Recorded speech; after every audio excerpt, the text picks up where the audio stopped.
शहर पर जोरदार बारिश किसी प्राचीन देवता के क्रोध की तरह बरसी।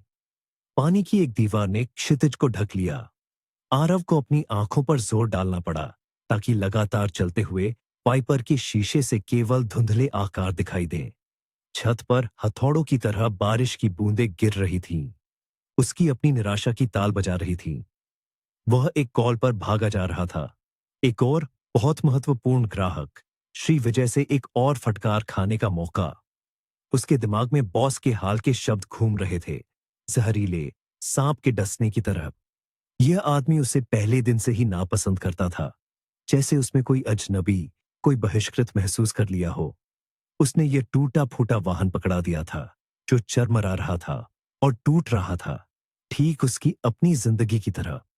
चौराहे पर लाल बत्ती पर रुककर आरव ने दर्द से अपनी उंगलियों में स्टीयरिंग व्हील कस लिया। मैंने पहियों वाली ये जेल क्यों चुनी? यह विचार एक पुराना दर्दनाक निशान था। झुककर कुछ पैसों के लिए भीख मांगना, तिरस्कार भरी नजरें झेलना, वह इसके लिए नहीं बना था। हरी बत्ती जली, उसने एक्सीलरेटर दबाया और तभी बोन्ट के नीचे से एक धीमी परेशान करने वाली आवाज आई। धिक्कार है। चेसिस मरने की खरखराहट कर रहा था और जाहिर है दोष उसी पर आएगा। उस पर सभी बड़े पापों का आरोप लगाया जाएगा। इस धातु के ताबूत की मरम्मत का भुगतान करने पर मजबूर किया जाएगा। नहीं, ऐसी नियति अकल्पनीय थी, लेकिन कोई रास्ता भी नहीं था।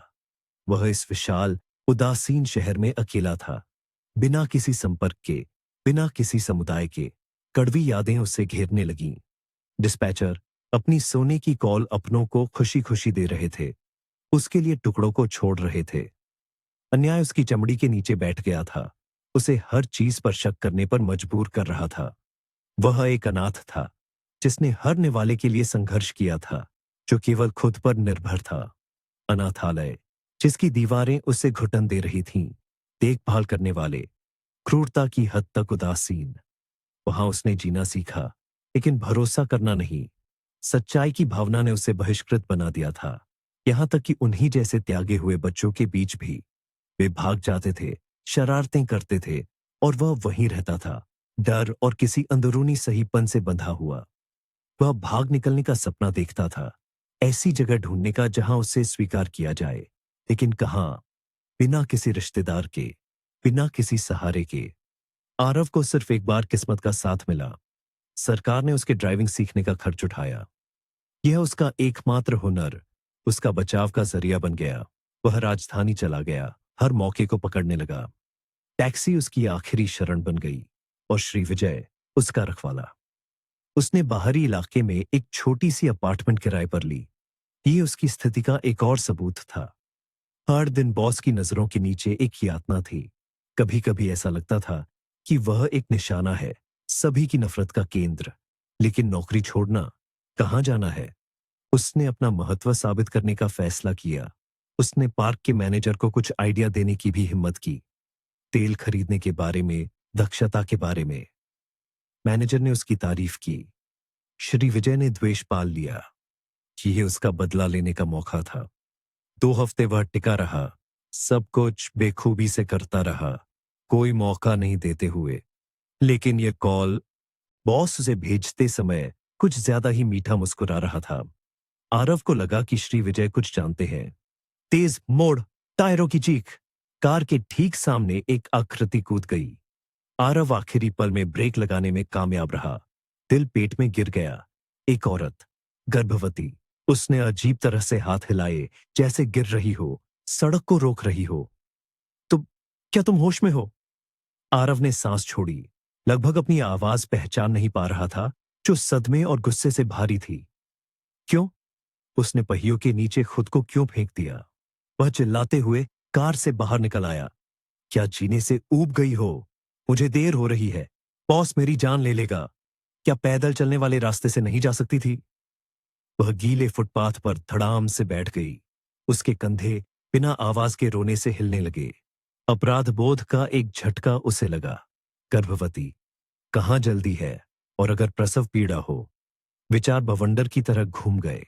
अपने गुस्से का कुछ प्रायश्चित करने के लिए उसने प्रस्ताव दिया, चलो चलते हैं, तुम पूरी तरह भीग जाओगी, बारिश रुक नहीं रही है।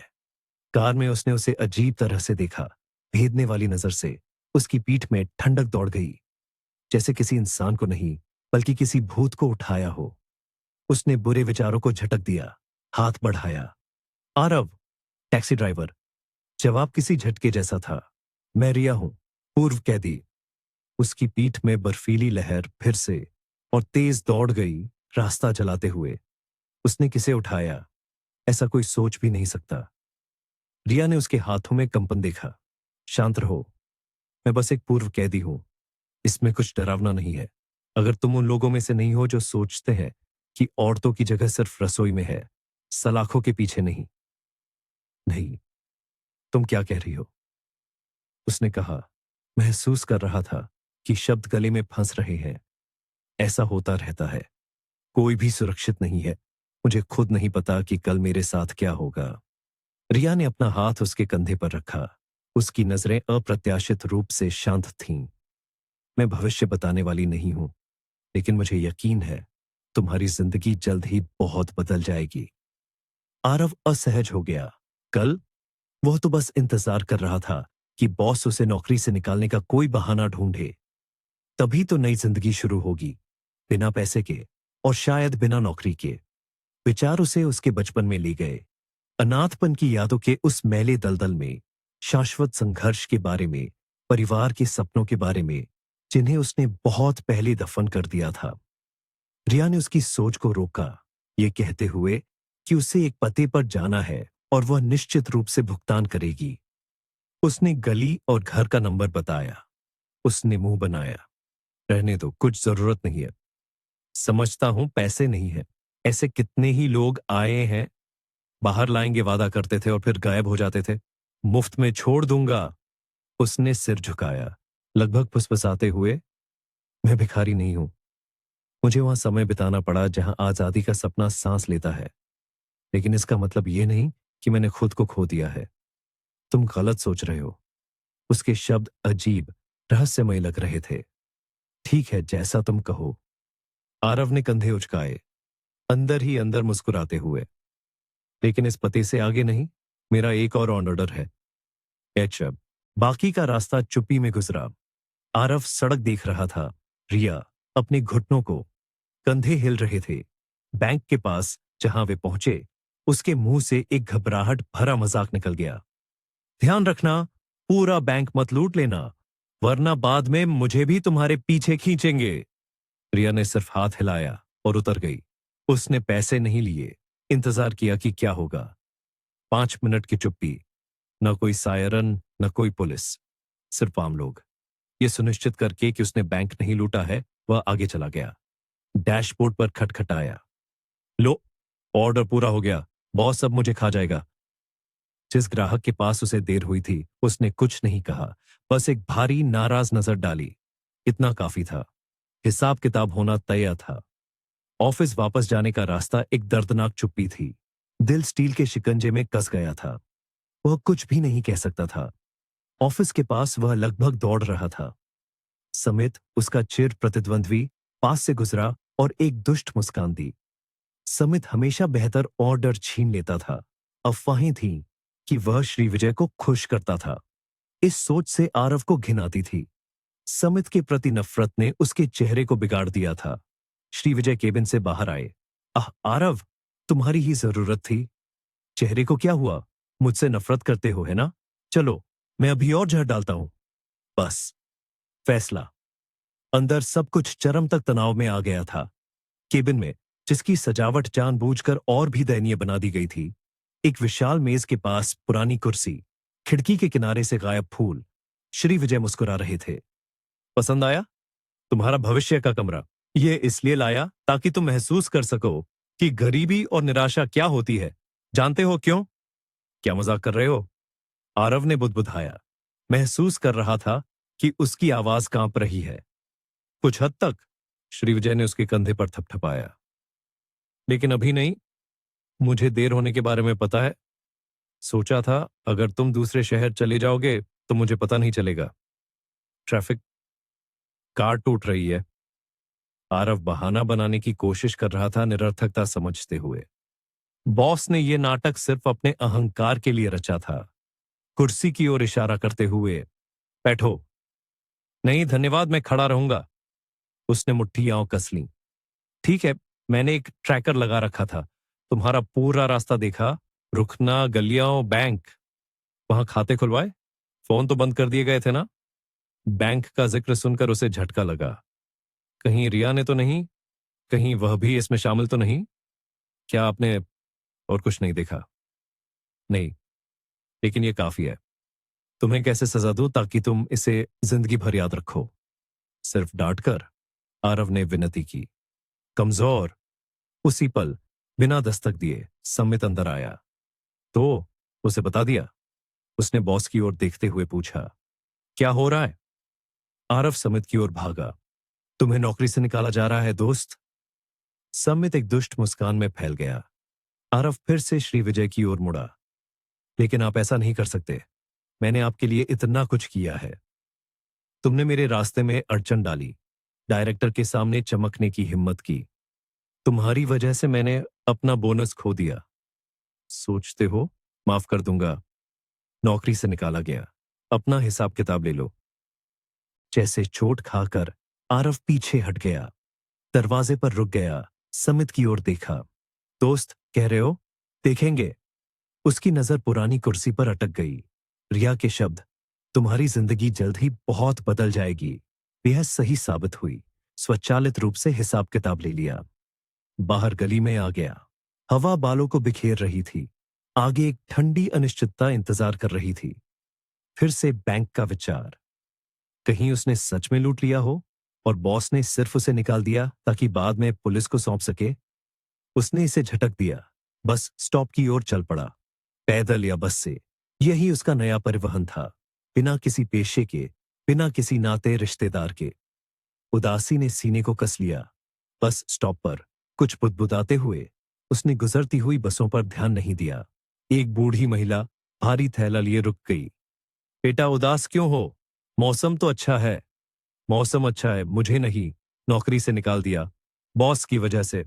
उसने आंखें से कोड़ी, पास आ गई, फुसफुसाते हुए। दुखी मत हो, जानबूझकर नहीं हुआ। तुम्हारी गली में भी एक दिन खुशी आएगी। जब आए उसे भगाना मत, यह किस्मत है। क्या आप सबने साजिश की है? आरव उबल पड़ा। सब कोई रहस्यमय बातें कर रहे हैं। बताओ क्या हो रहा है? उसने हाथ लहराए। बूढ़ी औरत गायब हो गई, जैसे कोई परछाई। हक्का बक्का होकर वह बस में बैठ गया। घर पर बिजली उसका इंतजार कर रही थी, उसकी एकमात्र गर्माहट। बिल्ली को खाना खिलाया, सोफे पर लेट गया। अकेलापन भारी पड़ रहा था। परिवार के सपने जो अधूरे लग रहे थे। पड़ोसी दादी रमा सही कह रही थीं, अकेले नहीं रहना चाहिए। अचानक दरवाजे पर घंटी बजी। अजीब बात है, किसी का इंतजार नहीं था। सावधानी से पूछा, कौन है? मैं हूं दादी रमा, खोलो, चाय पियेंगे। हैरान होकर उसने खोला। दादी रमा, ओ तुम रो रहे थे, लाओ मैं पहुंच दूं। आंसू बहाने की जरूरत नहीं है। माफ कीजिए दादी रमा, मुश्किल दिन था, चाय पीने का मन नहीं है। अरे नहीं आरव, मेरा जन्मदिन है, 77वां। अपने प्यारे पड़ोसी को मिठाई खिलाए बिना कैसे रह सकती थी? अपराध बोध से सिर हिलाया। व्यस्त था, सब कुछ भूल गया। और अपनी निजी जिंदगी के बारे में भी जानती हो। तुम किसी से नहीं मिलते, लेकिन अब वक्त आ गया है। तुम्हें परिवार की जरूरत है, ऐसे रहना ठीक नहीं है। आपका परिवार तो आपका इंतजार कर रहा होगा। आरव, उसने आह भरी। कुछ घंटों के लिए आते हैं। उन्हें बूढ़ी औरत में कोई दिलचस्पी नहीं है। अगर दादाजी जिंदा होते और ऐसे, मैं बैठी रहती हूं, देखती रहती हूं कि दूसरे कैसे घूम रहे हैं। समझ गया, आरव ने धीरे से कहा। लेकिन मेरी किस्मत में नहीं है। हमेशा काम पर रहता हूं बस जीने के लिए। और अब नौकरी से निकाल दिया, बचत करनी पड़ेगी। अफसोस। लेकिन हिम्मत मत हारो। हम दरवाजे पर क्या कर रहे हैं? चलो रसोई में, मैं तुम्हारी खातिरदारी करती हूं। उसने मना नहीं किया। एक लिंच मेज लगाई। उसने केक काटा। खाओ, सलाद, सॉसेज। मैं कम खाती हूं, उम्र हो गई है। दादी रमा, क्या अच्छा वापस आता है? बेशक, मैंने कई लोगों की मदद की और उन्होंने मुझे बदले में दिया। सच तो यह है कि अब कम लोग आते हैं। लेकिन मैं नाराज नहीं हूं। और तुमने क्यों पूछा? क्या किसी को मुफ्त में पहुंचाया? आप सब कुछ जानती है। आरव मुस्कुराया। एक लड़की को लिफ्ट दी, उसके पास पैसे नहीं थे, जाने दिया। उसने पूर्व कैदी और गर्भावस्था के बारे में नहीं बताया। उसे नहीं पता था कि वह कैसी प्रतिक्रिया देगी। चाय का समय देर से खत्म हुआ। बचा हुआ फ्रिज में रखा। सोचना था कि अब क्या करना है। लैपटॉप खोला। नौकरियां, हर जगह अनुभव, शिक्षा, कुली, एकमात्र रास्ता। इस तरह उसकी नई जिंदगी शुरू हुई। अब स्टीयरिंग व्हील नहीं घुमाता था, ताजी हवा में काम करता था। सोचता था कि वह राजधानी क्यों आया, क्या योजना बनाई थी और उसे क्या मिला। पीछे चला गया। फिर से जीना था बचपन की तरह। माता पिता को देखने का मन हुआ, लेकिन उसे पता था वे नहीं है। उन्होंने छोड़ दिया था, जैसे कोई खिलौना जिसे लौटाया जा सकता है। रातें बेचैनी में गुजरती थीं। काम, घर, प्यार के लिए जगह कहाँ थी? दादी रमा सही कह रही थी। अकेलापन डरावना होता है, खासकर बुढ़ापे में। वह एक ऐसे बूढ़े आदमी के रूप में नहीं रहना चाहता था जिसकी किसी को जरूरत न हो। 2 हफ्ते गुजर गए। नई नौकरी की आदत पड़ गई। श्री विजय से डरना बंद कर दिया। लेकिन रिया की छवि बार बार उभर रही थी। गर्भवती। शायद उसे उसकी समस्याओं की जरूरत नहीं है, लेकिन उसे देखने की इच्छा नहीं जा रही थी। एक दिन बस स्टॉप पर उसने वही बूढ़ी महिला देखी। भारी थैला लिए हुए उसकी ओर आ रही थी। उसने उसे हाथ हिलाया। आंखें बंद की, खोली। वह वहां नहीं थी। मत भ्रम। फैसला किया उसे आराम करना चाहिए। घर पर बिजली ने उसका स्वागत किया। गुर्रा रही थी, रगड़ रही थी। वह सोफे पर लेट गया, सो गया। उसकी दर्दनाक म्याऊं से जागा। बिल्ली फुफकारा। बाल खड़े हो गए। कोई दरवाजे पर खरोंच रहा था। पीठ में फिर से ठंडक दौड़ गई। हाथ सुन्न हो गए। खरोंचना एक आत्मविश्वासी महिला की दस्तक में बदल गया। दादी रमा। उसने जल्दी से खोला। दरवाजे पर रिया खड़ी थी, महंगे कोट में। नमस्ते। पहचाना? वह मुस्कुराई। नमस्ते। तुम्हें भूलना मुश्किल है? अंदर आ सकती हूँ? या मूड ठीक नहीं है? माफ करना, तबीयत ठीक नहीं लग रही। उसे अंदर आने दिया। इतना कुछ हो गया है, सोचा था भूल गए। मुश्किल से तुम्हें इस मॉस्को में ढूंढ पाई। खो जाना आसान है ना? इसलिए तो राजधानी है। माफ करना, अतीत याद दिलाया। सब ठीक है। रिया रसोई में चली गई। अतीत बहुत दूर है, लेकिन कुछ काम है जिन्हें पूरा करना है। मुझे तुम्हारी मदद की जरूरत है। बहुत बढ़िया। फिर से उसी दिन की तरह। उसने मुस्कुराया, चायदानी रखते हुए, जैसे फिर से टैक्सी ड्राइवर से कुली बन गया। आरव, प्रसव जल्द होने वाला है। मुझे वो वापस चाहिए जो चोरी हुआ है। भाई रवि और उसकी मां, श्रीमती गीता, ने मेरा व्यवसाय हथिया लिया है। उन्हें सजा मिलनी चाहिए और मुझे कंपनी वापस लेनी है। आंसू उसके चेहरे पर बहने लगे। आरव ने उसे गले लगाया। कंपन महसूस किया। दिल सिकुड़ गया। असहाय, लेकिन दृढ़ संकल्प से भरी। उसे मदद करनी चाहिए। उसके बालों पर हाथ फेरा। ठीक है, लेकिन कैसे? उनके पास जरूर संपर्क होंगे। उसने कागजात निकाले। यहां सारे पैसे हैं। उसने हैरान होकर देखा। लेकिन तुमने तो कहा था कि उन्होंने तुम्हें सब कुछ छीन लिया है। हाँ, ऐसा ही है। उसकी आवाज भारी हो गई। सिर्फ फॉर्म नहीं छीनी, पिताजी को भी। मेरी सजा के दौरान उनका देहांत हो गया। मुझे तब पता चला जब उन्हें दफनाया जा चुका था। अलविदा कहने भी नहीं दिया। उसने उसे फिर से गले लगाया और खुद को रोके बिना चूम लिया। रिया ने जवाब दिया। जितना पेट इजाजत दे रहा था, उससे चिपक गई। 1 मिनट वे गले मिलकर खड़े रहे, जैसे लंबी जुदाई के बाद मिले हों। एक चिंगारी भड़की। तुम मुझे पसंद हो रिया, और तुम भी आरव। मैं तब समझ गई थी। तुमने मेरे अतीत के बारे में जानकर दूरी नहीं बनाई। मुझे क्या करना चाहिए था? भगा देना था। लोग अक्सर घबरा जाते हैं, तिरस्कार से देखते हैं। मुझे इसकी परवाह नहीं है। कभी ताना नहीं मारूंगा। चलो देखें कि फर्म के साथ क्या है। मैंने कुछ पैसे निकाले हैं। सब नहीं। उसने नंबरों की ओर इशारा किया। खुद को ठीक करने के लिए और महत्वपूर्ण लोगों को तुम्हें ढूंढने के लिए पैसे देने पड़े। आरव के दिमाग में आया कि उसने श्री विजय से संपर्क किया होगा। कहीं श्री संजय ने तो मदद नहीं की संयोग से? मैं नहीं जानती कि तुम किसके बारे में बात कर रहे हो। अगर यह जरूरी है, नहीं। रिया ने तेजी से जवाब दिया। दूसरे लोग उनसे ज्यादा की उम्मीद नहीं कर सकती थी। अब वकील है, सौतेली माँ और रब्बी को कंपनी वापस करने पर मजबूर करेंगे। आरव ने बिना किसी शुल्क के मदद करने पर सहमति जताई। यह सिद्धांत की बात थी। वह जानता था कि विश्वासघात क्या होता है। सबसे अच्छा वकील ढूंढा, एडवोकेट शर्मा। लंबी बातचीत के बाद वह मान गए। आरव को पता चला कि रिया के पिताजी ने मरने से कुछ समय पहले उसके नाम पर एक खाता खोला था और लगभग सब कुछ उसमें डाल दिया था। सौतेली मां को नहीं पता था। पिताजी ने भविष्य का ध्यान रखा, लेकिन जेल से बचा नहीं सके।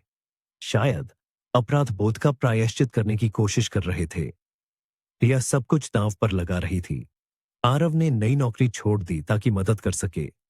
श्रीमती गीता और रवि पर नजर रखी। रवि पैसे उड़ा रहा था, आराम कर रहा था। श्रीमती गीता हिसाब किताब वाली थी, कुशलता से चला रही थी। ठीक है, वे मेरा इंतजार नहीं कर रहे। रिया मुस्कुराई उसकी रिपोर्ट सुनकर। हमें निर्णायक कार्रवाई करनी होगी। उनके पास जरूर बैकअप प्लान होंगे। तुम बेहतर जानती हो, आरव ने जवाब दिया। मैं चाहता हूं कि तुम्हारे साथ सब कुछ अच्छा हो। वकील मुकदमा तैयार कर रहे थे। आरव और रिया रिश्ते बना रहे थे। जल्द ही एक नए अपार्टमेंट में चले गए, जिसे रिया ने पिताजी के खाते के पैसे से खरीदा था। बिजली के साथ उन्हें कोई शक नहीं था। यह शुरुआत थी। बूढ़ी औरत और दादी रमा के शब्द सच साबित हुए। किस्मत ने उसकी दयालुता का बदला दिया। रिया ने उसे एक शानदार कार खरीद दी। उसने पहले इनकार किया, फिर स्वीकार कर लिया। वक्त आएगा, एहसान चुकाऊंगा। वकीलों से संपर्क का जिम्मा लिया। उन्होंने बताया, श्रीमती गीता और रवि हिलने लगे हैं। खतरा महसूस कर लिया है। देखो, तुम्हारी बेचैनी किसी का ध्यान खींचे बिना नहीं रही, आरव ने रिया से कहा। उन्हें पता चले कि उन्हें जवाब देना पड़ेगा। तुम्हें कार कैसी लगी? क्या मैंने अंदाजा सही लगाया? सबसे बढ़िया तोहफा। उसने रिया को गले लगाया, उसकी गर्माहट महसूस की, फुसफुसाते हुए। मेरे प्यारे हो, जल्द ही तुम्हें देखूंगा। उसके पेट पर हाथ फेरा।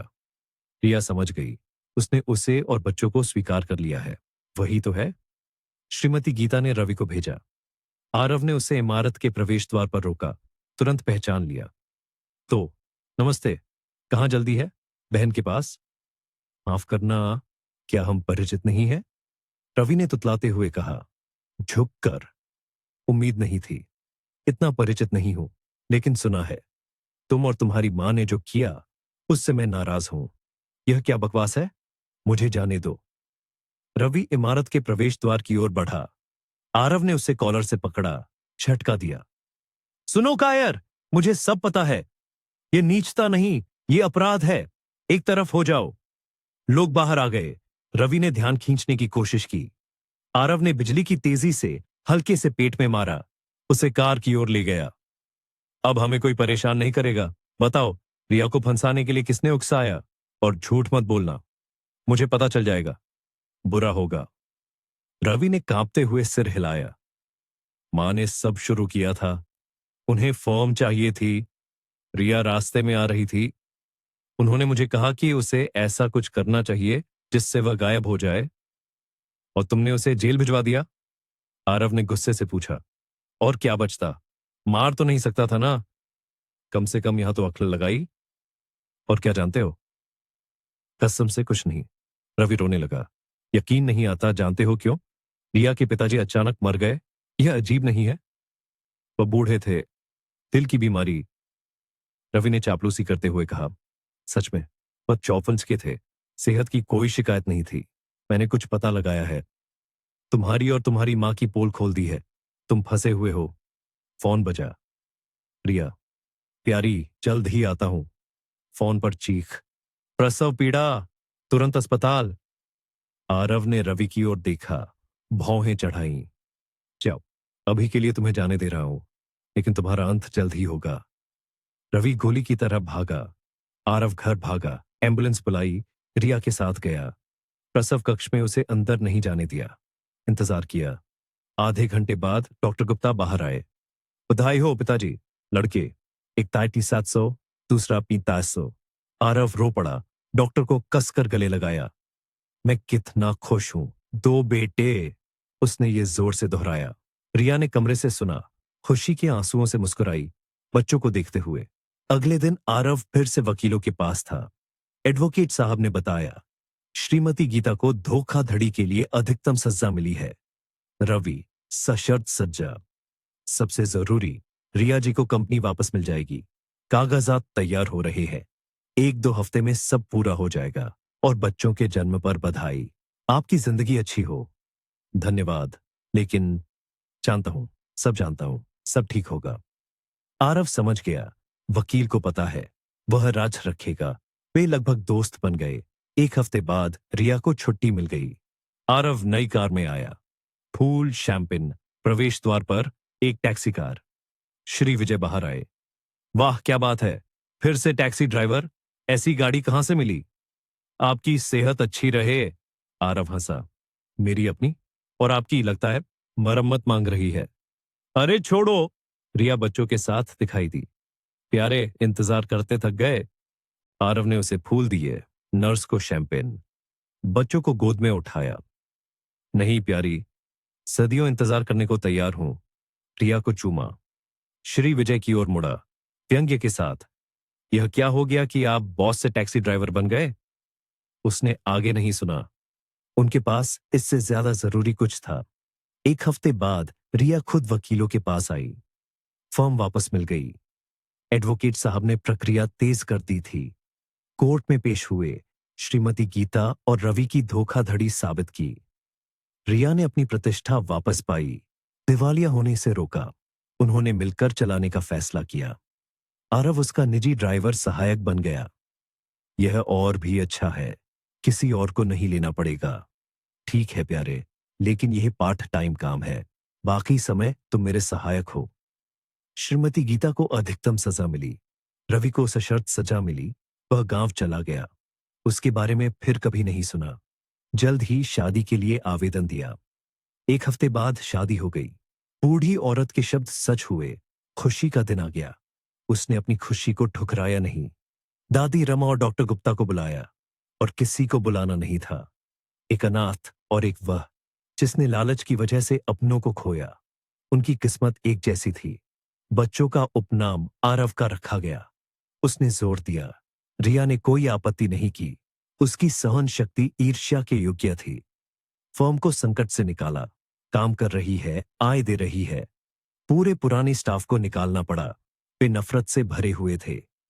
आरव ने नए लोगों को भर्ती किया, जिन्हें उसने व्यक्तिगत रूप से परखा था। रिया पिताजी को नहीं भूली। कब्र पर आई, मां के पास खड़ी थी, रो रही थी। क्रूर किस्मत। लेकिन उसी ने गलतियां भी सुधारी। शायद माता पिता ने उस पार से मदद की।